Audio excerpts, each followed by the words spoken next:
excited to kick this off. So my name is Sara. I am the founder and host of Let's Talk Supply Chain. And now I am joined by the fantastic Alex Wisniewski. Hi, Alex. How you doing? Hi, Sarah. Great to see you today. How are you? I am doing so great. I mean, we just heard from Laura, and we've just learned about what this global summit aptly called Imagine is all about and what we can expect. So before we get started, can you introduce yourself? Tell us who you are, what you do, and maybe some of the things you're excited to see at this year's conference. Yeah, great. Hi, everyone. My name is Alex Wisniewski. I am the COO of Digital PMO Group.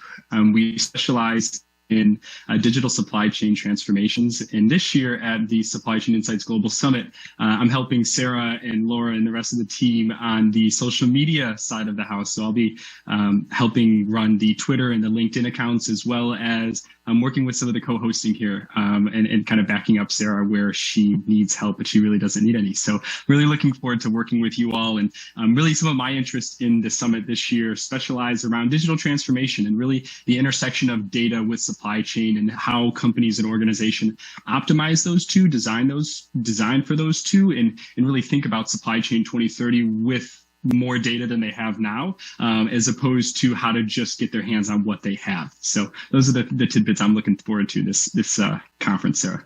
Absolutely. And I'm super excited for Alex to join me as one of our co-hosts. We actually have two co-hosts because Jonathan Kempe of Let's Talk Supply Chain Asia Pac is going to be joining us a little bit later today just because of timing. There's always that time difference in between. And we just want to have some fun. We want to bring different perspectives. We want to challenge some of the conversations that we're having. And we're going to be able to do that with all three of us, which I think you guys will enjoy. So in these next 3 days, we are going to have some fun. In the platform, you'll be rewarded by being active in sharing on social media and doing all the activities. And of course, there's going to be prizes. So stay tuned for a little bit more on that. But of course, we're kicking things off by talking about the river of demand, which Laura just spoke about the importance and where this came from, this idea came from. And I have to applaud this idea. I talk a lot on my podcast about supply chain challenges, the ones we've overcome, the ones we're still tackling, and the ones we can expect in the future. But it's very different when you're just talking about them, right? Asking professionals to put visuals and graphics to the challenges to bring them to life is absolute genius. Now, we've all had a chance to watch the videos this morning. And I don't know about you, but they've already given me so much to think about. The goal is for companies to think about demand as a flow, not a time-phased output. Newer forms of analytics allow us really to better manage the bullwhip impact and improve the forecast value-added improvement of planning. So in this event, we're going to we did use the graphical representation really to sensitize attendees to the issues with the current approach and then help teams to understand how newer forms of analytics can help.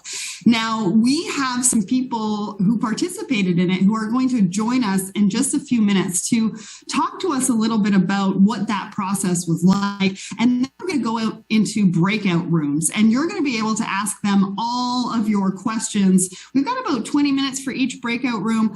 And so we're going to bring all the questions that you have around the river of demand to those breakouts so that we can have a really robust and fun discussion. So Alex, what did you think about the river of demand? What did that do for you as far as your perspective in regards to where the gaps are, how the flow of supply chain and sort of where, we falter?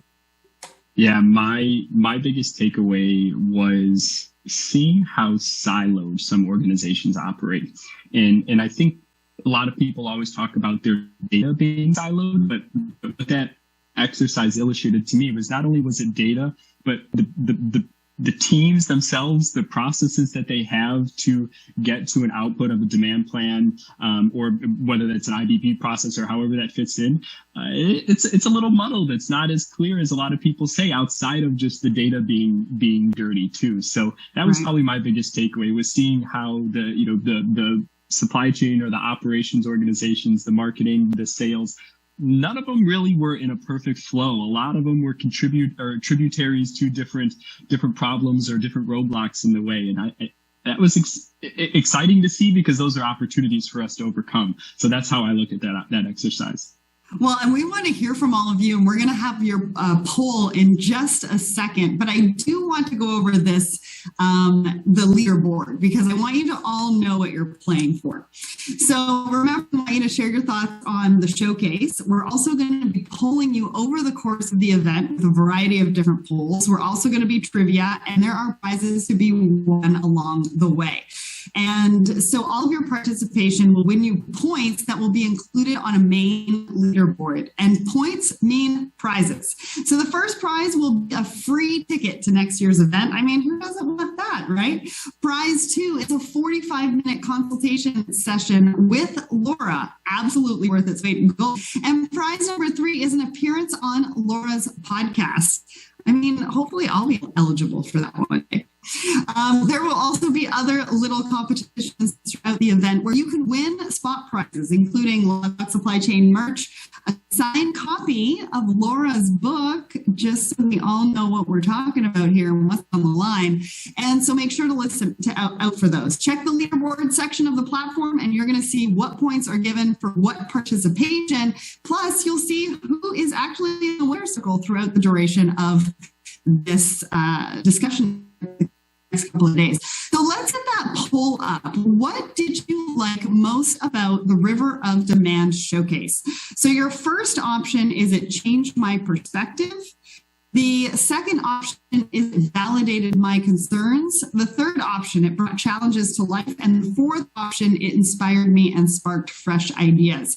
So while we wait for everybody to put in their answers, just want to let you know that, again, we're going to have people available. That's Nicole and Lukash. We're also going to have Fred and Rapu in breakout rooms in just under, 30 minutes for you guys to be able to ask your questions. So if you have any questions from the River of Demand Showcase, make sure you get them ready, because we are definitely going to have everybody available for you to be able to ask those questions. Alex, how are we doing with the poll answers? I'm not seeing it come through on the virtual end, and it looks like in the chat, Ryan has said not quite yet. Okay. Our core team we can maybe work around it, or okay. Sarah, if I share my screen, unfortunately, it doesn't come through on the virtual side, so we can talk through that. All right. So what we're going to do is we are going to let the virtual team figure out what they are doing in the back end on the poll. But while we wait for that, we also have, here we go. What were your biggest takeaways? So.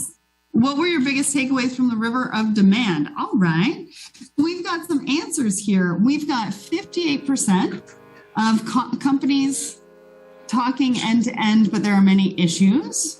We have 25% that are saying the roles of the finance and supply chain teams are not aligned, and 17% saying demand flow